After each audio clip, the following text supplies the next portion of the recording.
El siguiente programa es apto para mayores de 18 años. No contiene escenas de sexo ni violencia.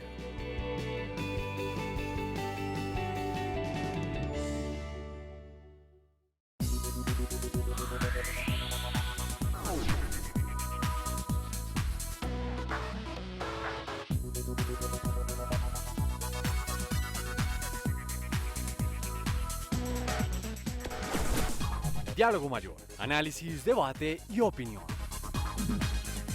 Bienvenidos nuevamente a Diálogo Mayor, el programa institucional de la Universidad del Rosario, que como todos los jueves nos encanta estar reunidos con ustedes aquí a esta hora.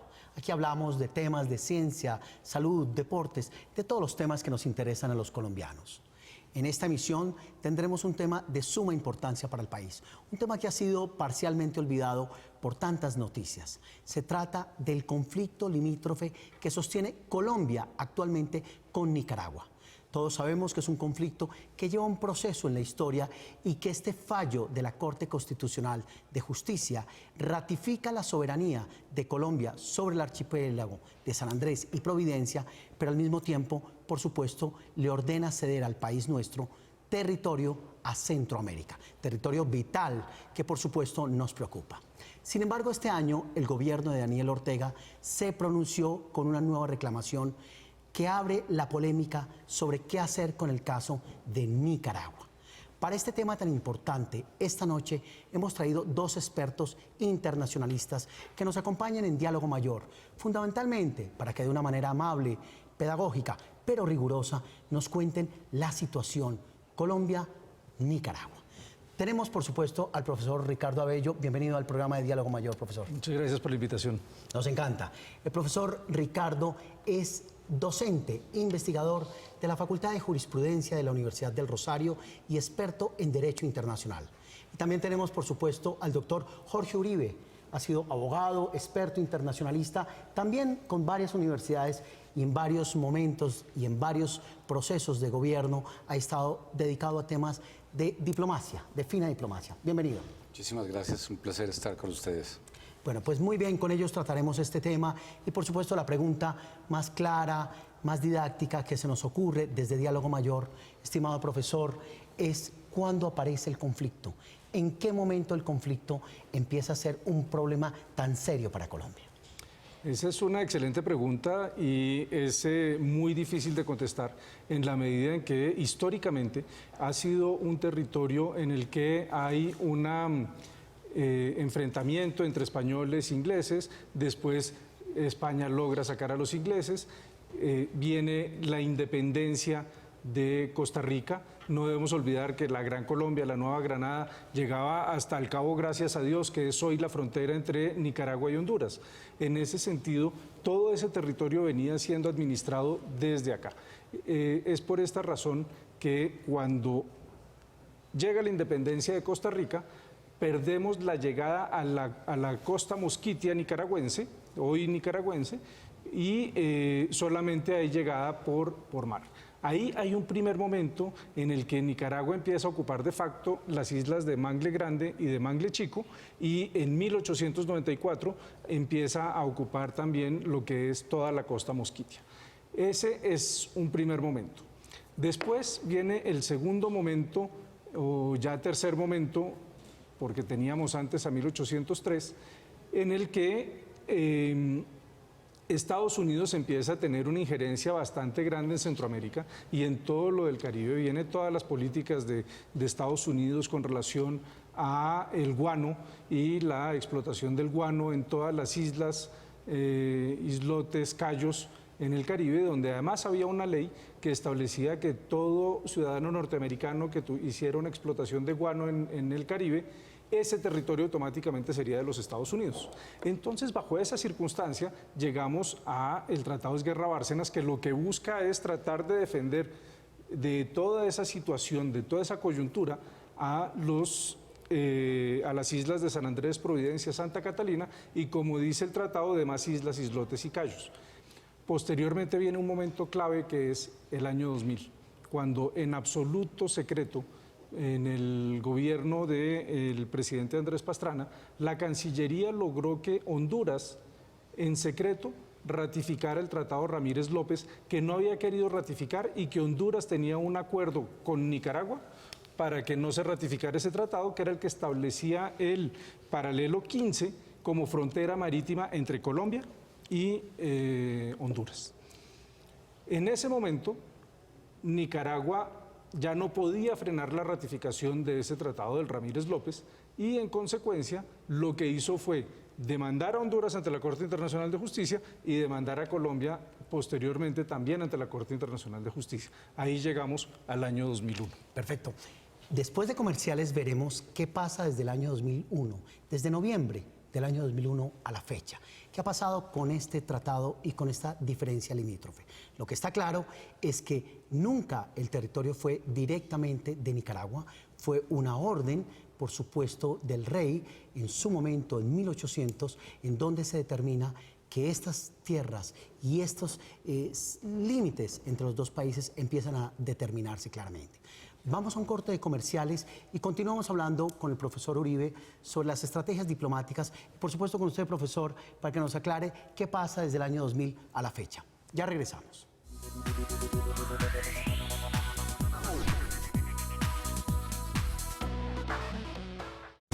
Con más de 363 años, la Universidad del Rosario ha formado a los mejores profesionales de Colombia, destacándose como una de las academias con más tradición en la educación superior. Universidad del Rosario, hacemos historia.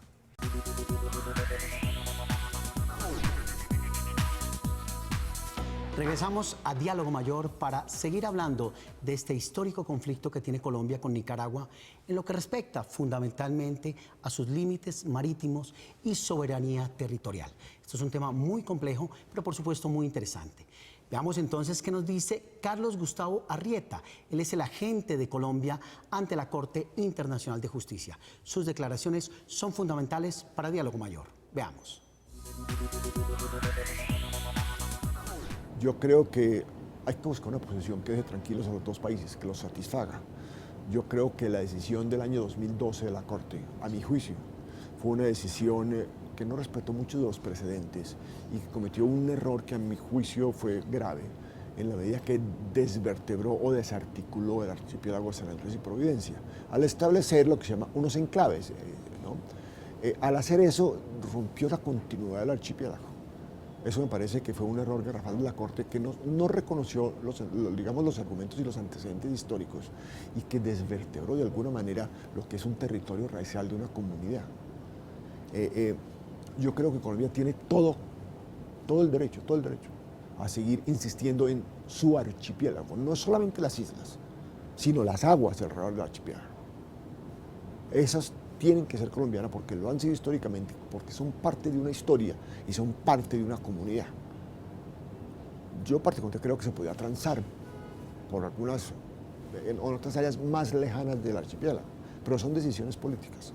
Pero yo lo que creo es que sí hay maneras de conciliar, digamos, las pretensiones nicaragüenses de tener una porción de aguas más grande que la que estaba establecida en Medellín 82, con la pretensión colombiana de mantener la integridad de su archipiélago, que ha sido como el eje vertebral de la posición colombiana, y así lo hemos planteado inclusive ante la propia Corte. Perfecto, después de escuchar al doctor Arrieta, nos encantaría conocer las opiniones del doctor Uribe, del profesor Uribe, y es ¿qué ha hecho Colombia? Llegamos hasta el año 2000 en materia de diplomacia con respecto al caso fundamentalmente de Nicaragua. Bueno, realmente aquí hay que tener algo en cuenta que es muy claro y es la siguiente. Colombia siempre había sido un país respetuoso de todo el sistema jurídico internacional.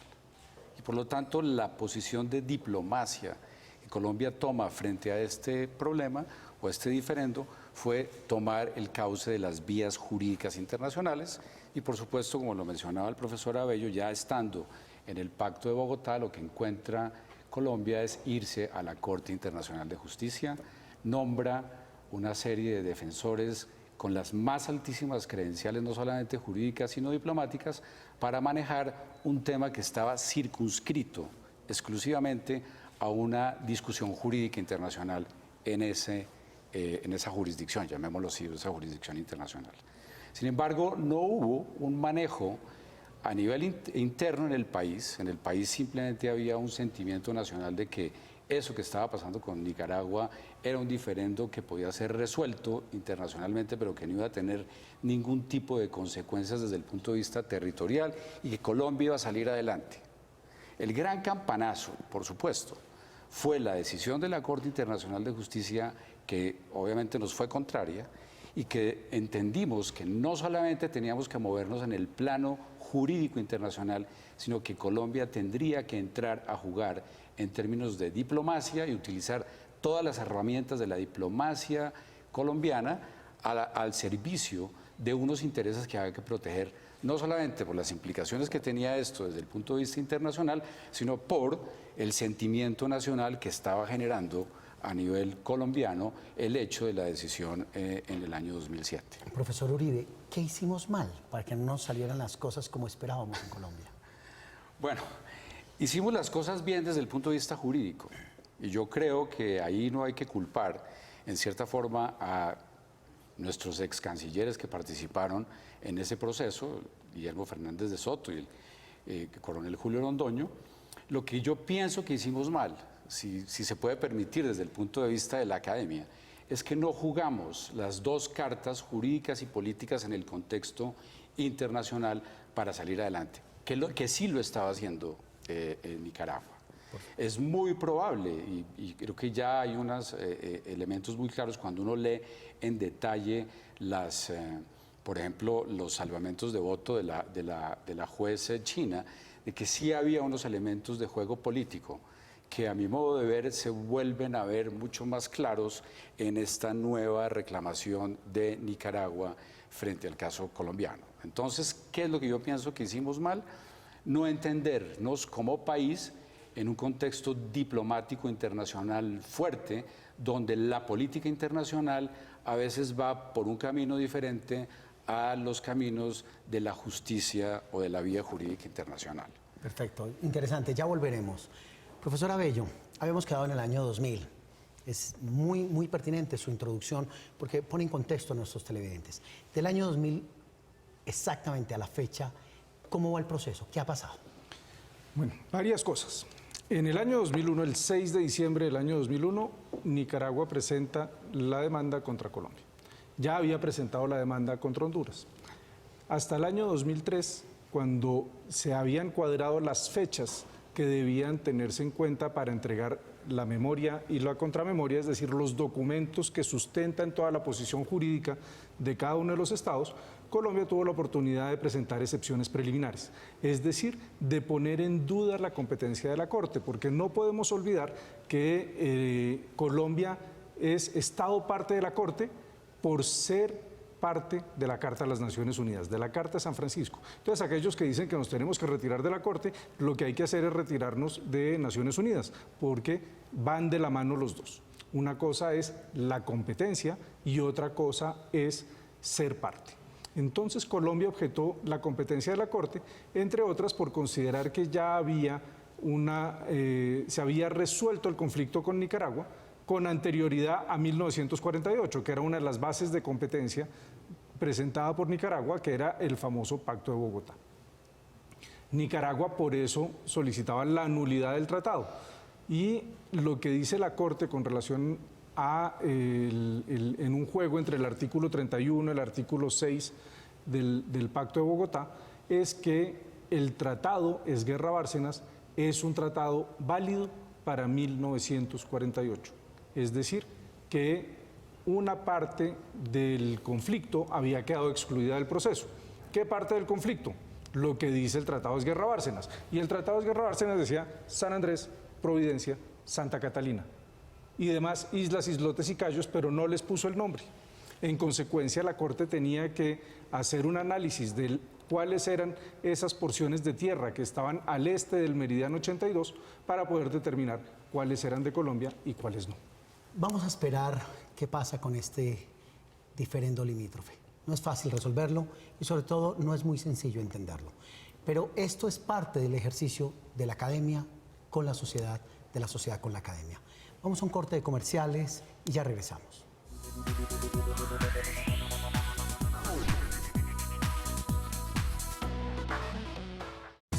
Con más de 363 años, la Universidad del Rosario ha formado a los mejores profesionales de Colombia, destacándose como una de las academias con más tradición en la educación superior. Universidad del Rosario, hacemos historia.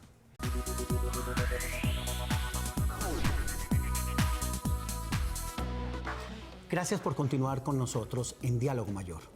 Algunos expertos aseguran que para poder darle fin a este problema limítrofe entre Colombia y Nicaragua, sin duda tenemos que reconocer o no reconocer algunos tratados. Es decir, es parte de un juego político y un juego diplomático para saber cómo podemos llegar a la resolución de este problema que parece que se ha dilucidado un poco en el tiempo por estos temas de paz y de otras noticias que tiene el país. Queremos escuchar a nuestros expertos ya para este bloque final. ¿Cuáles son, digamos, las estrategias que debería emplear Colombia para ir poniéndole fin a la disputa en estos límites entre Colombia y Nicaragua, por supuesto, de manera pacífica? De ahora en adelante, pues yo lo que esperaría es que nos sigamos presentando en el proceso. Sé que es difícil después de por lo que se ha pasado, y que la posición colombiana en caso de plataforma continental extendida, que es el suelo, digámoslo, no es el agua, ¿no? Estamos hablando del suelo del mar. Hay una controversia con relación al artículo 76 de la Convención de Naciones Unidas sobre el Derecho del Mar, y es determinar si es competente o no es competente la Corte para conocer sobre esos numerales, además del 76.1. Perfecto. Ahora continuamos con este tema. Parece ser, profesor Uribe, que jurídica y legalmente lo hemos hecho bien, hemos cumplido con la tarea. Colombia ha sido respetuoso y regularmente ha manejado los temas de diferentes limítrofes de manera pacífica y jurídicamente legal. Pero diplomáticamente, como usted lo mencionaba, es distinto. Las reglas tienen otras lógicas.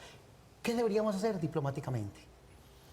La pregunta es muy interesante. Yo creo que para poder pensar hacia el futuro hay que mirar algo relacionado con el pasado. Es lo siguiente: todo lo anterior fue producto de un país, Colombia, que tenía una inserción negativa en el escenario internacional como consecuencia de nuestro conflicto armado, drogas, etcétera.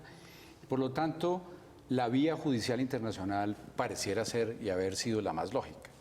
Sin embargo, Colombia en los últimos, llamémoslo, 10 años, ha adquirido una forma de insertarse positivamente en el escenario internacional que le permite y le ha permitido al presidente Santos, concretamente en el caso de los diálogos de paz con La Habana, de poder mover las fichas diplomáticas en diferentes ámbitos. Y eso es exactamente lo que tenemos que hacer en el caso con Nicaragua. Yo sugeriría, por cuestiones de tiempo, simplemente una estrategia, llamémosla cuatridimensional, para no hablarlo en términos tridimensionales.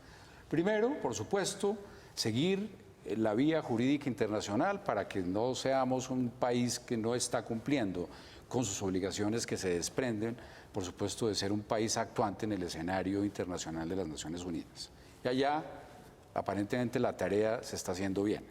Pero por ahí no podemos movernos solamente, que Nicaragua también tiene otras lógicas. El otro es empezar a mover a nuestros socios estratégicos y nuestros aliados.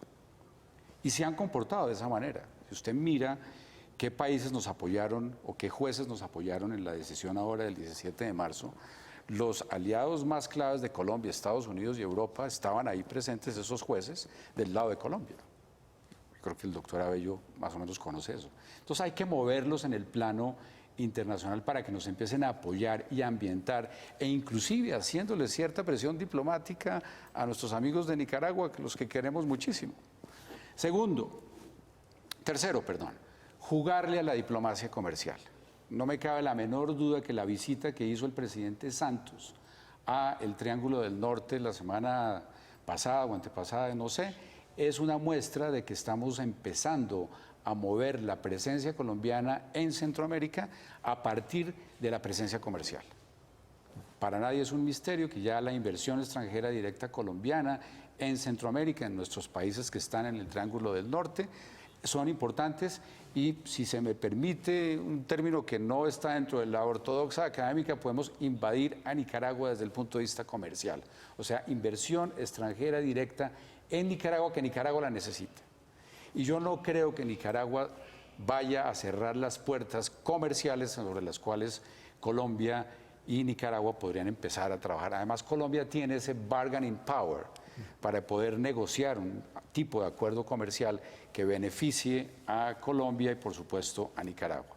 Y en cuarto lugar, no hay que olvidarse del país. El país no entiende el tema jurídico internacional por esas complejidades tan grandes que tienen todas estas técnicas jurídica internacional. Entonces al país hay que hablarle en otros términos en función de lo que Colombia significa en el contexto de lo que yo llamo el Gran Caribe.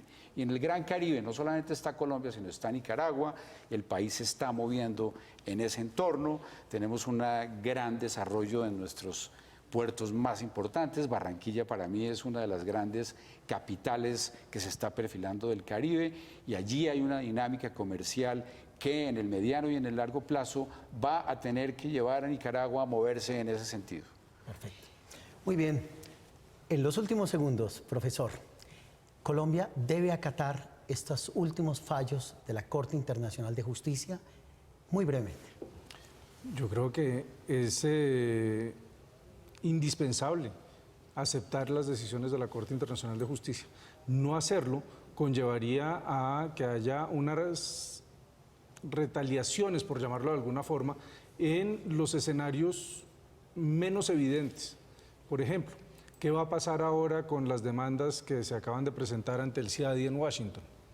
¿Qué va a pasar con lo que tiene que ver en el proceso de paz y el Consejo de Seguridad? ¿Qué va a pasar con la OMC?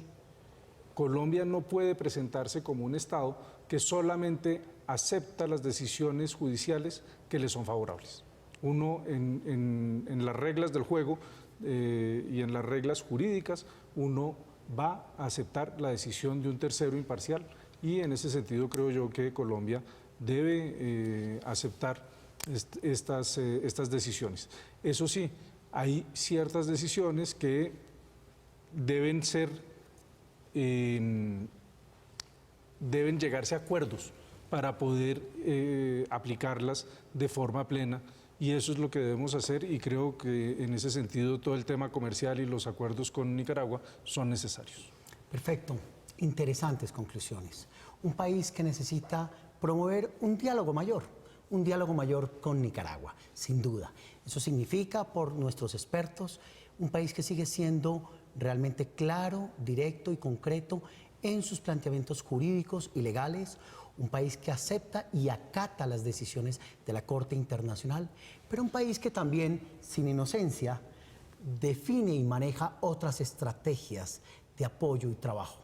La diplomacia comercial, la diplomacia de inversión, la diplomacia como una herramienta fundamental para resolver estos conflictos. Pues bien, hemos llegado al final de nuestro programa. Tenemos muy poco tiempo y quisiéramos con nuestros invitados seguir conversando de estos temas. A ellos muchas gracias y a ustedes muchísimas gracias por dejarnos sus opiniones en nuestras redes. En nuestras redes sociales estamos ahí y todos los jueves a las 10:30 aquí en el canal los esperamos. Hasta una próxima oportunidad y una feliz noche.